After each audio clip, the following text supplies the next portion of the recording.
Hey y'all, this is my friend Emilio. He just came today for open mat. He trains with my friend Martin in California, and he was gracious enough to be willing to be my first guest on the Learning to Roll YouTube channel, where we're going to talk about how we got into rolling and why we love it. So, Emilio, how did you get into rolling? And maybe tell me a little bit about your gym in LA. We're in Monterey. Monterey. So we're on the central coast of California.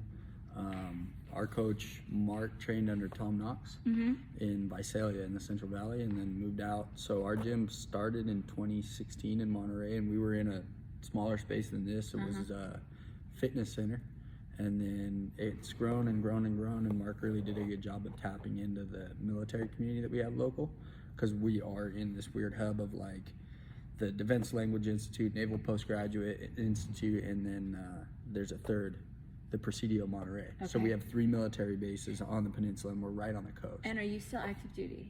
I'm not military. Right. No, I'm not military at all. I grew up in the area, and one day I wrestled a little bit in high school and played organized sports in school, and I had a hard time motivating myself to just like go and lift weights after I finished with college. And so it was like, what am I doing with myself? And I was driving by, I lived down the street, a few streets down from the old gym, and I was driving by one day and looked interested in it and hit Mark up and started training. And so how long have you been training? So I started in 2016, and I've been training pretty much since then, on and off. The last 3.5 years have been really consistent, and then prior to that I had 6 month, 8 month period of time off. Right. Got to juggle a job and life and everything like that. Yeah, and for my work I end up commuting a lot, so yeah, I'll be gone generally the whole middle of the week, and so it ends up being difficult. It's a challenge. Yeah. What keeps you, like, with all of those logistical issues, right?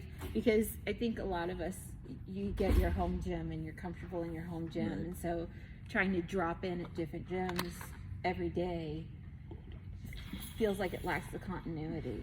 Totally. How do you keep coming back even when you can only train a couple days a week? Yeah, so I mean, for me, it started out as exercise, as a form of fitness.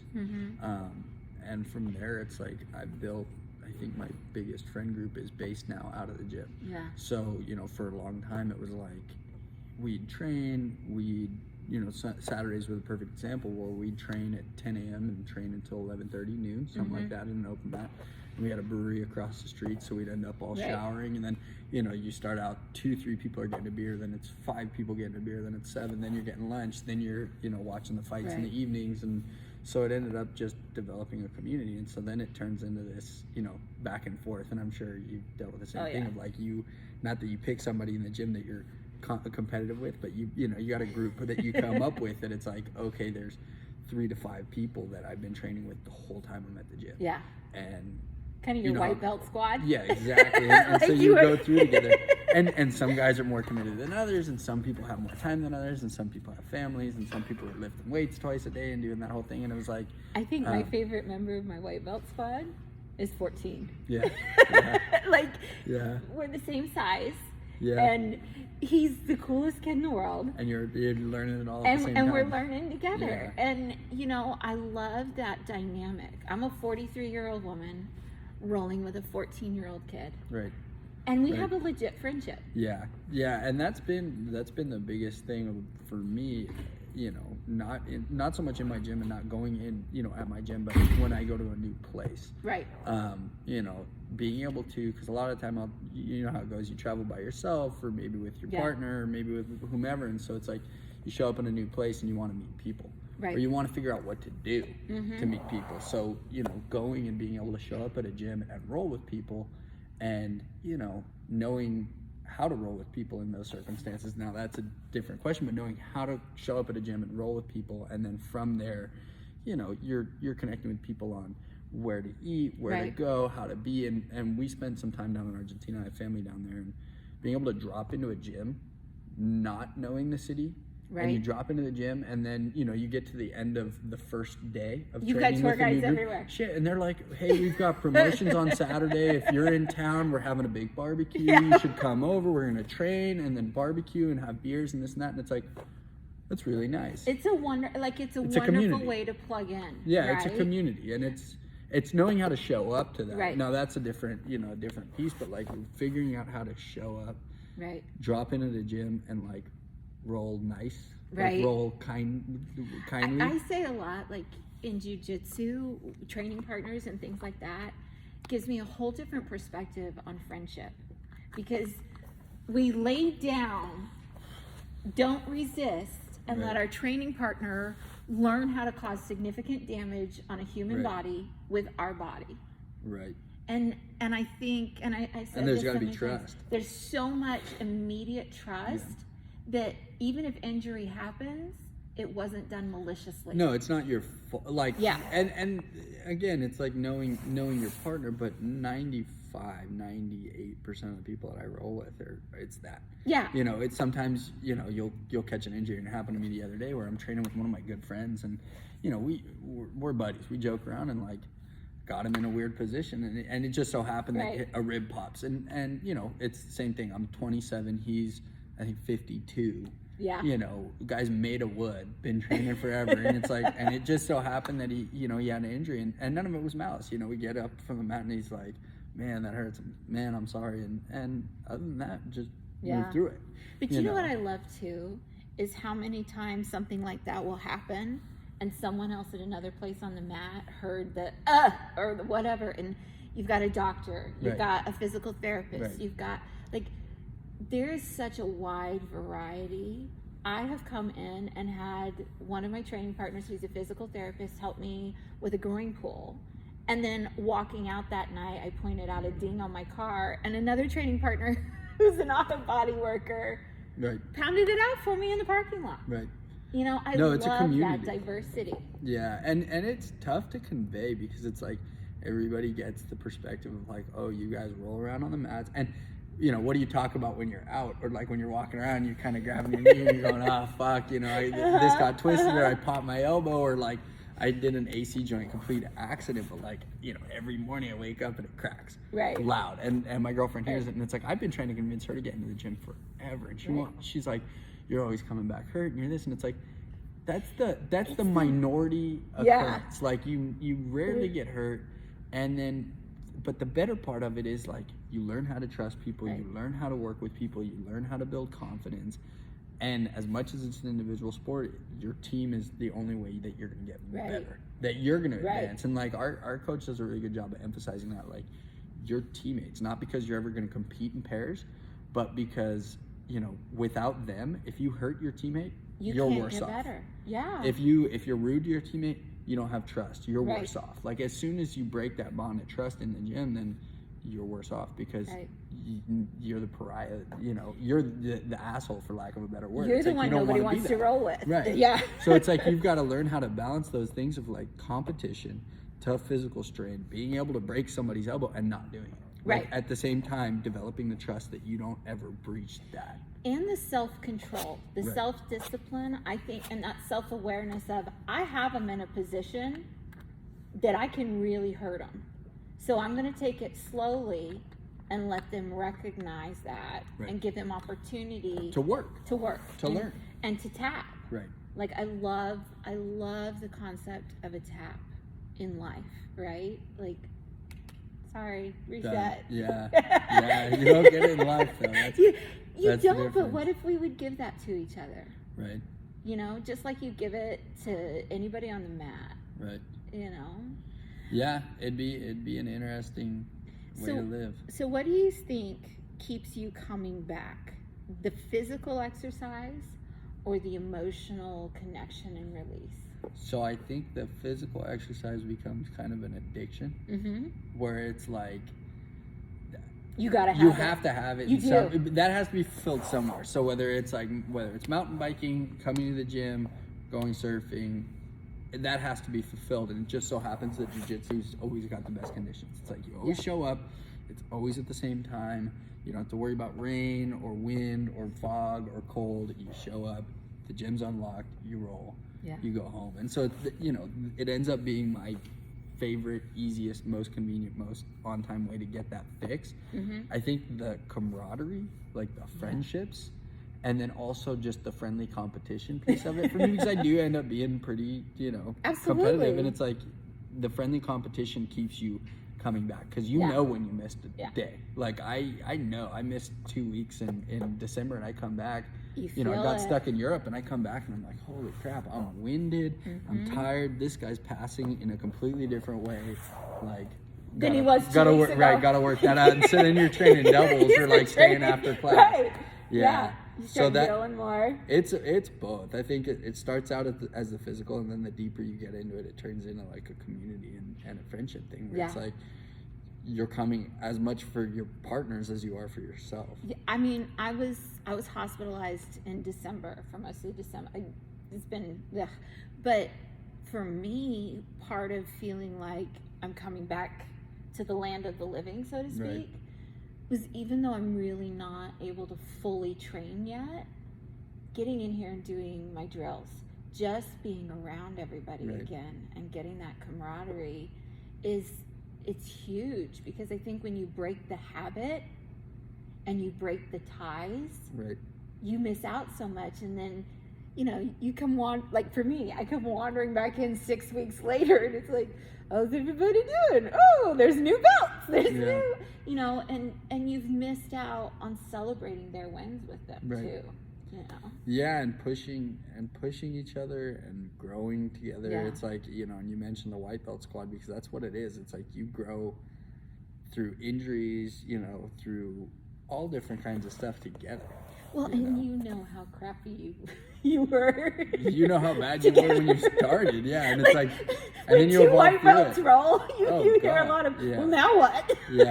It's now what, or like just raw physical aggression, and it's like and it progresses through that, and it's learning with people and developing camaraderie with people, and like as much as you come up as a group, you know, then you get these new people that come in, or in our case we get so many new military folks that cycle in, and so it's like, you know, you got a new friend, and then, you know, the awesome part is you develop, they bring experience from so many different schools, and and a network from so many different schools, like showing up here. I mean, you know, it's because we have Martin, who trained here, who came to our school and said, hey, you guys want to come to Vegas with me one time? And so now it's like we've got a network of, I know if I come out to Vegas, I can drop in and train because I've got friendly faces. I'm not just showing up, who's this guy? It's like I show up and I've met, you know, at least 2 of the people before. You have an intro to coach. You have an intro to the professors. You have, like, it is hard to come in cold, but it's like you can do it, but it's so much nicer when there's just like one thread. And then from there it's like, you know, again, you show up, you're respectful, and all of a sudden it's like that develops into a network. Yeah. And then everybody's happy to see you. Totally. Like Martin, when Martin comes to town, for me, I'm just like, oh, my big brother's here. Yeah. Like he's so great to learn from and to train with. And I think that visiting friends brings such a great new energy to any gym. Totally. All right. Last thing, I'm going to ask you to demonstrate your favorite technique. Oh no. Or one that you just feel like I do decently? Yeah. Okay. Tell me where to be. Clamp guard. Clamp? You ever play clamp? No. Teach me this game. So, head on. Okay. You're in more or less a normal guard. Okay. So you're gonna walk up from here, kneeling. So you start by walking up. This comes here, and you're in a low guard. Okay. A low guard. So you come here, you walk out. This transitions up to this hip, and this comes to the tailbone. So this comes in here, and then you can go for short arm control, and that ends up being right here. Okay. And so you're doing a good pinch right here. So from this position, you have a variety of sweeps. So you can bring the leg up and start attacking, transitioning over to a triangle, or you can go through, come from that same guard position. You're here working underhook. Come back into like a butterfly type guard, and then sweeping over to the side. And I don't know if that got caught on camera, but I think it's close enough. Close enough.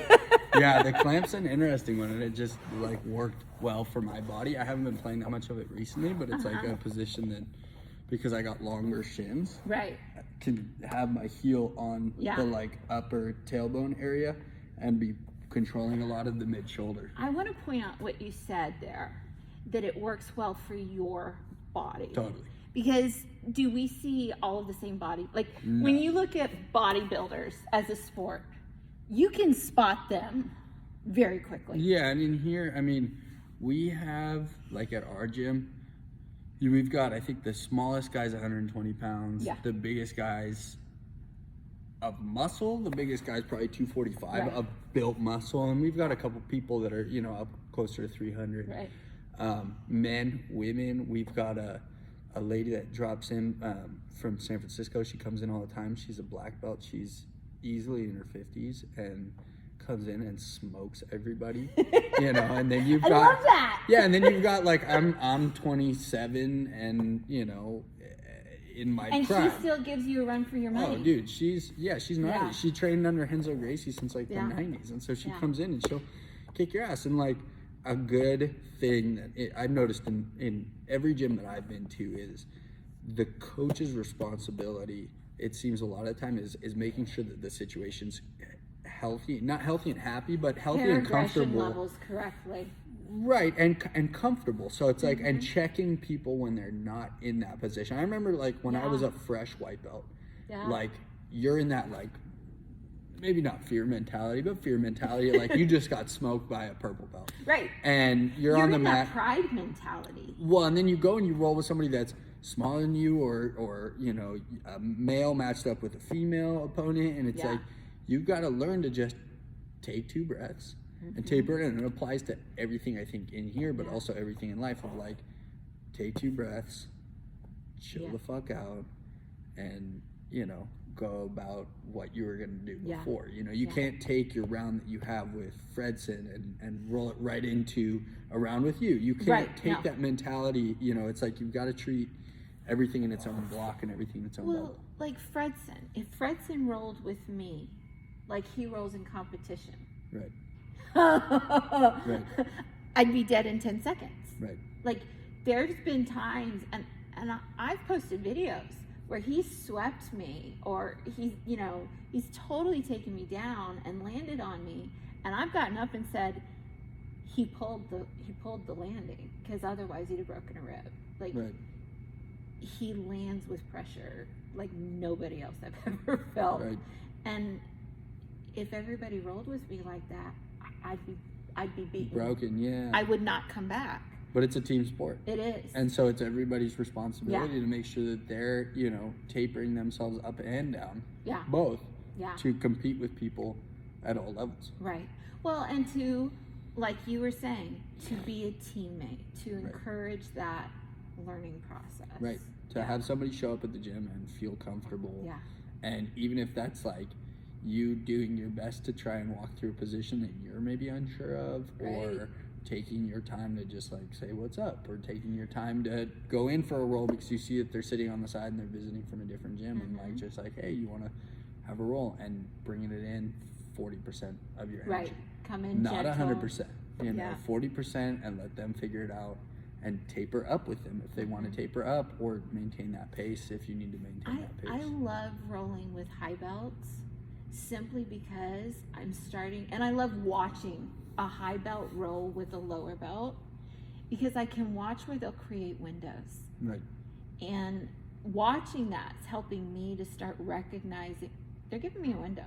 Like they're holding here, waiting to see if I'm going to recognize the opportunity, or if I'm just going to like tear into this like crazy and put myself in a more dangerous position. Yeah, that's the best like advice I've ever gotten or given, is like when you show up at the gym and you're fresh out, the worst thing that you can do is roll with the other fresh in people. It's like, because they have something that they're trying to prove to themselves or to somebody else, or just to kind of lay it out on the mat and like, I won.